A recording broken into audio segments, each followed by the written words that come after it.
Bertemu kembali bersama saya di Ojak Channel. Nah, sekarang kita akan mempelajari tentang induksi matematika. Jadi, sebelum kita mempelajari induksi matematika, maka kita pelajari dulu tentang notasi sigma. Ya, jadi sebelum kita masuk ke materinya, maka subscribe dulu videonya, di like dan di share supaya orang-orang yang perlu mempelajari materi ini bisa juga kita berbagi. Nah, bagaimana caranya? Caranya seperti berikut.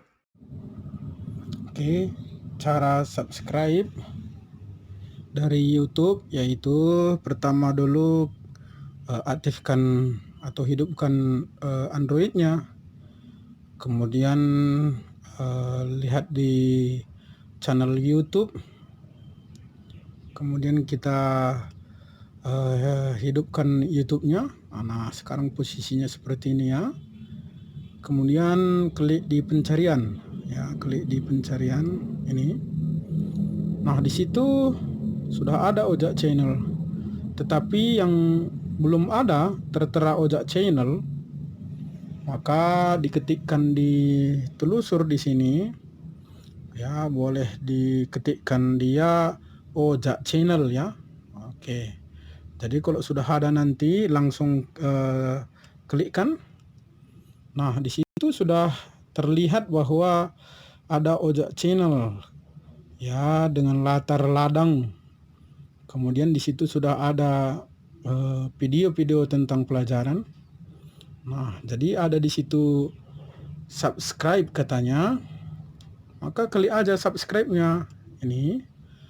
Nah, berarti kalau sudah terlihat di situ di subscribe atau di subscribe, dia membacanya di subscribe, maka itu artinya sudah terkoneksi dengan YouTube saya. Nah, kemudian boleh dilihat di salah satu videonya.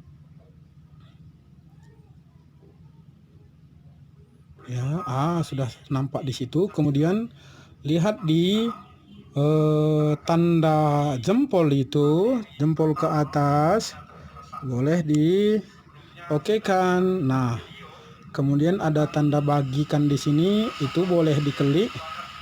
Kemudian dibagikan kemana pun bisa, boleh dia ke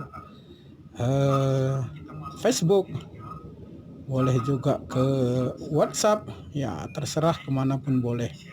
Ya, itu kira-kira cara subscribe. Terima kasih. Nah, sekarang kita masuk di induksi matematika. Yang pertama tadi seperti yang kita bilang, maka kita akan masuk dulu di notasi sigma. Jadi penulisan notasi sigma dilambangkan dengan tanda seperti ini, ya. Ini dari bahasa Yunani yang artinya adalah jumlah, ya. Jadi bentuk penulisan dari notasi sigma atau jumlah, dia suku pertama tambah suku kedua tambah suku ketiga sampai dia suku ke n. Maka di sini cara penulisannya sigma R yang dimulai dari 1. Jumlah dari UR di mana R dimulai dari 1 sampai N. Ini ya, sampai N ini. Mulai dari suku pertama maksudnya sampai suku ke N ya.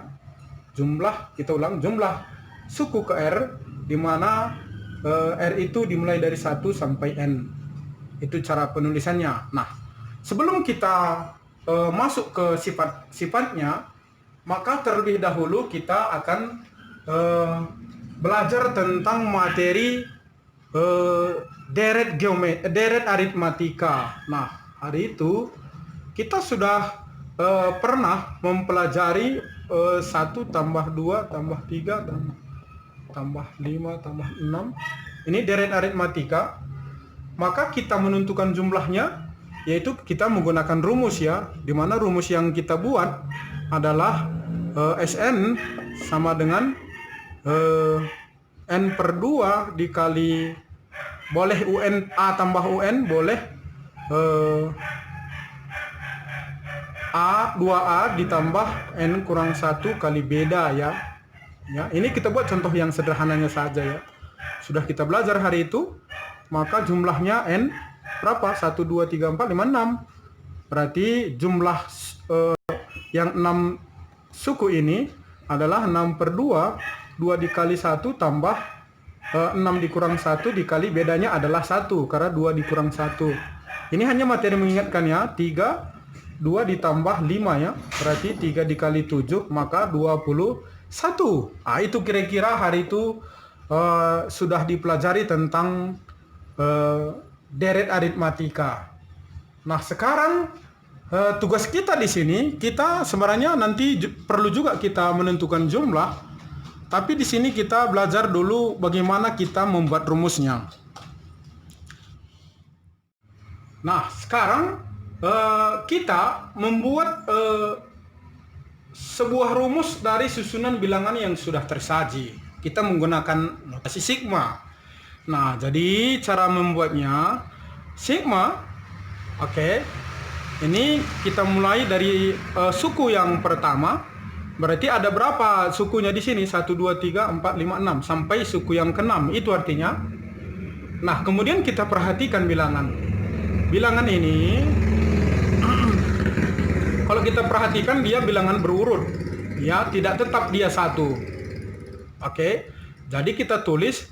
Karena ini K sama dengan 1, berarti di sini K kita buat ya. Karena K sama dengan 1, tambah K sama dengan 2, karena sigma ini jumlah, maka kita tulis di sini adalah K, karena dia berurut. Oke, bisa? Ini kita membuat notasinya. Jadi, kita teruskan aja contohnya biar lebih jelas. Kalau misalnya ada susunan bilangan 3 tambah berapa kita buat?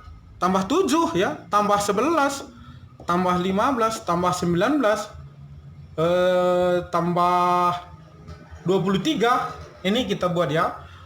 Jadi bagaimana kita cara menyusun atau membuat notasi sigmanya ya? Bagaimana cara kita menentukan notasi sigma dari susunan bilangan ini?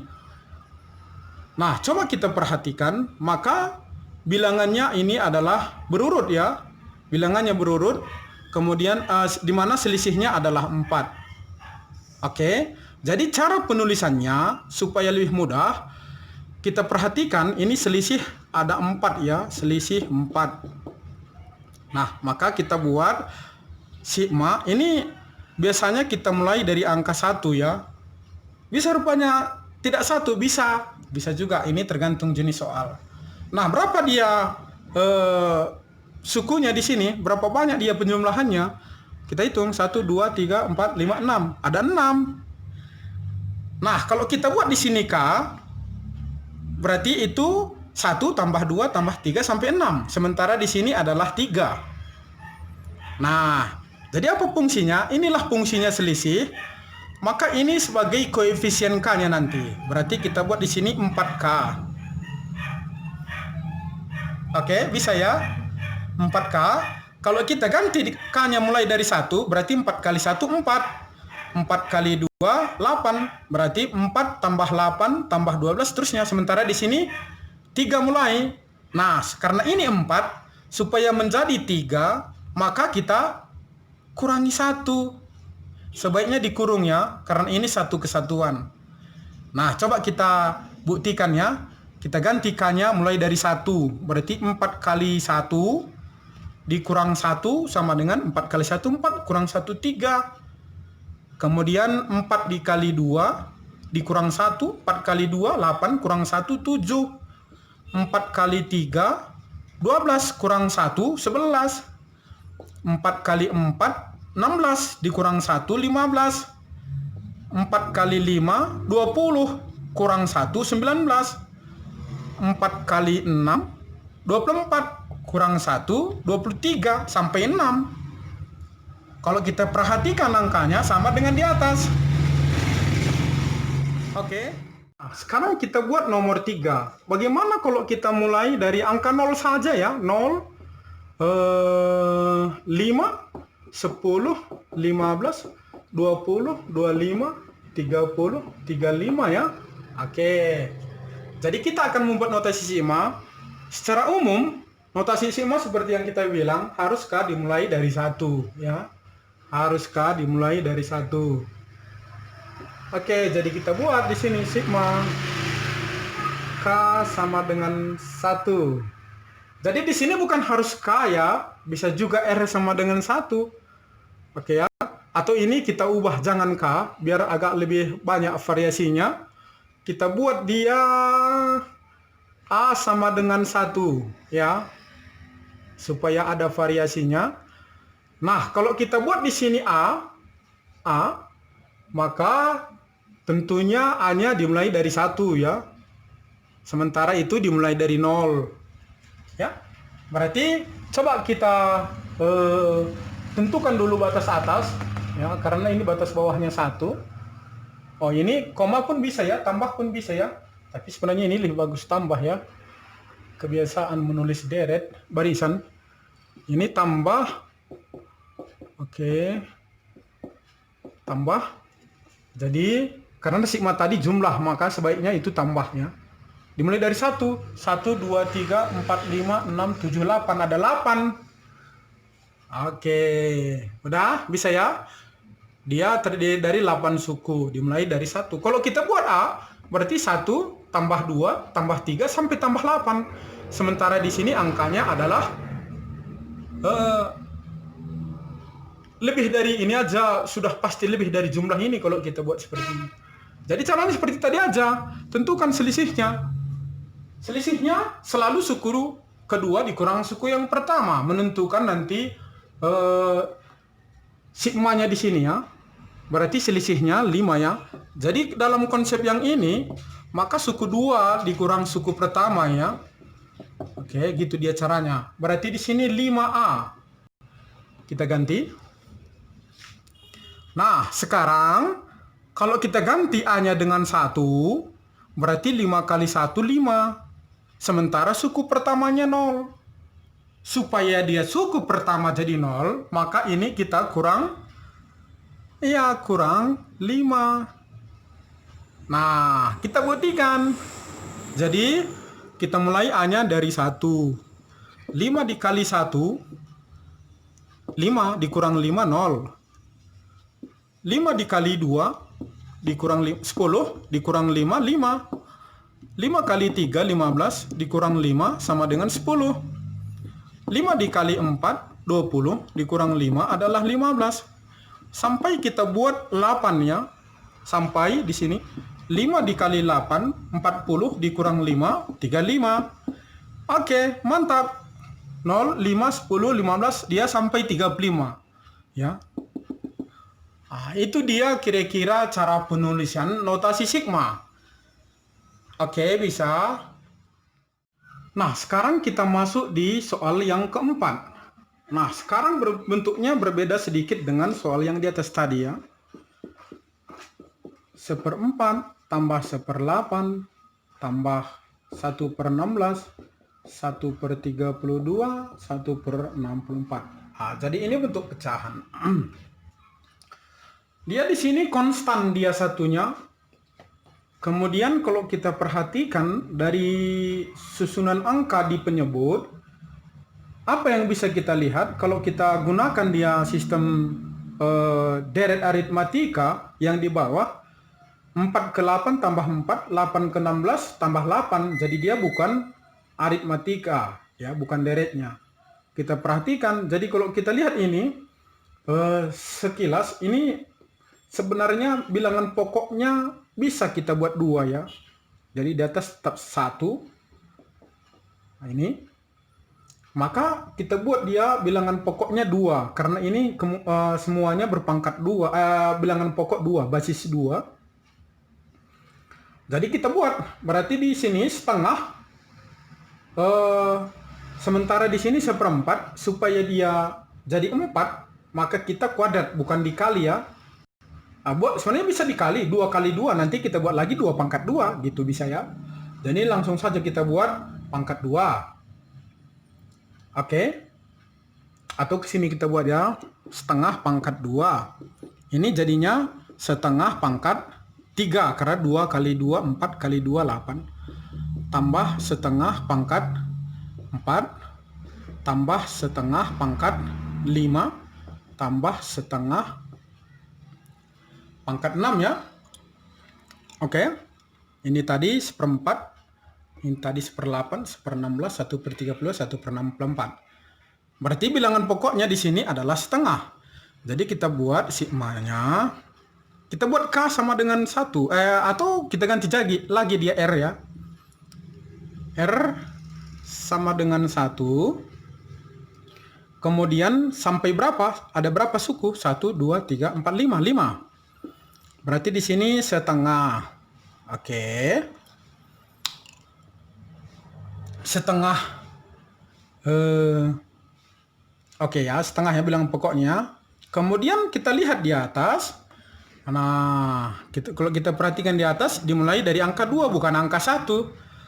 Oke, maka di sini adalah kalau kita buat R, karena R tadi mulai dari 1. Kalau kita buat R berarti setengah pangkat 1, setengah. Sementara di sini pangkat 2.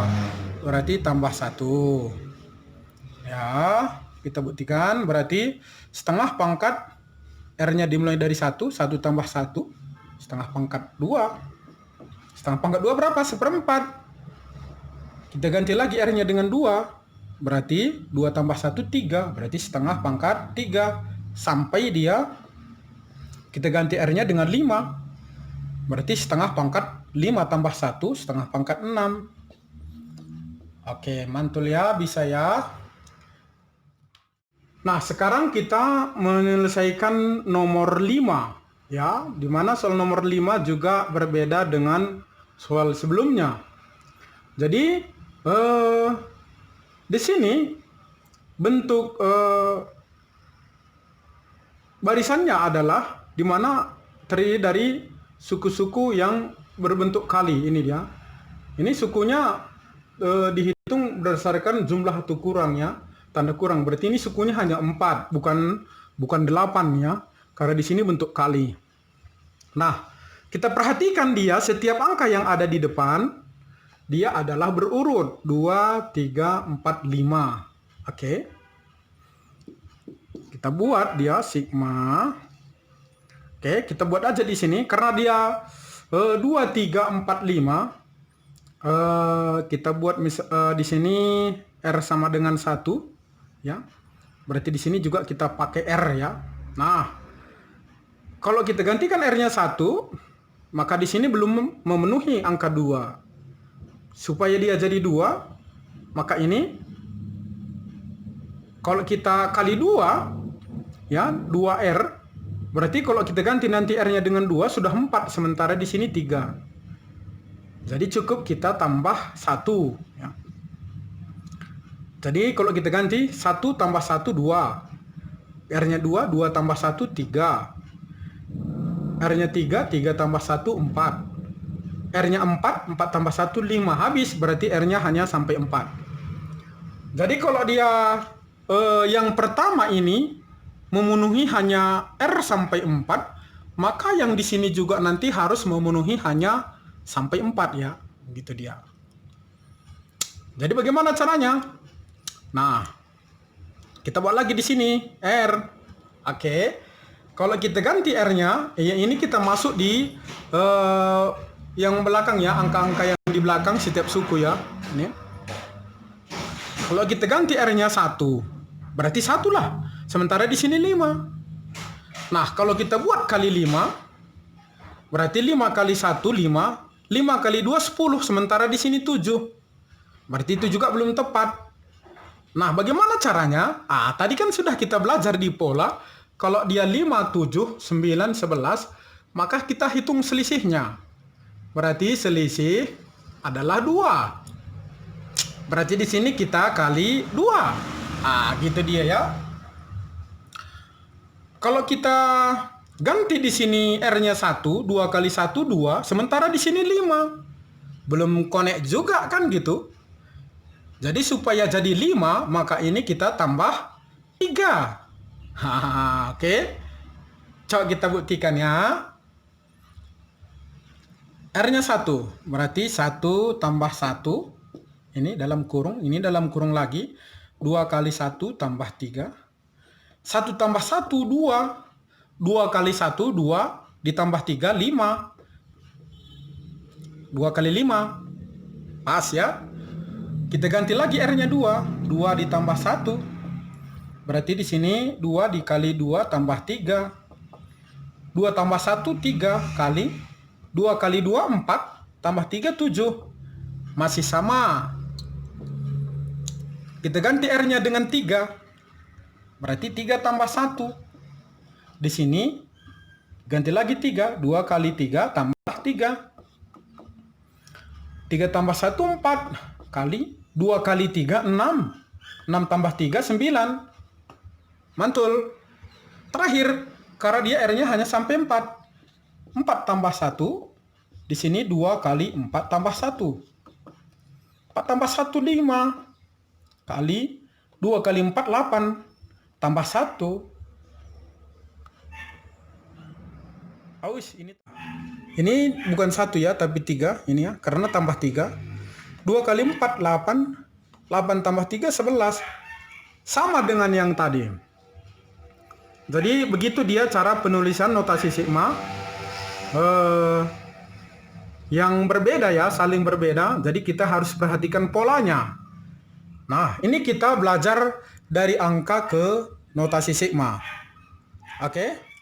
Nah, tadi kita sudah belajar di membuat notasi sigma dari bentuk penjumlahan. Nah, di soal yang kedua, kita akan menyatakan setiap bentuk dari notasi sigma ini ke dalam bentuk penjumlahan. Jadi kebalikan dari yang tadi ya.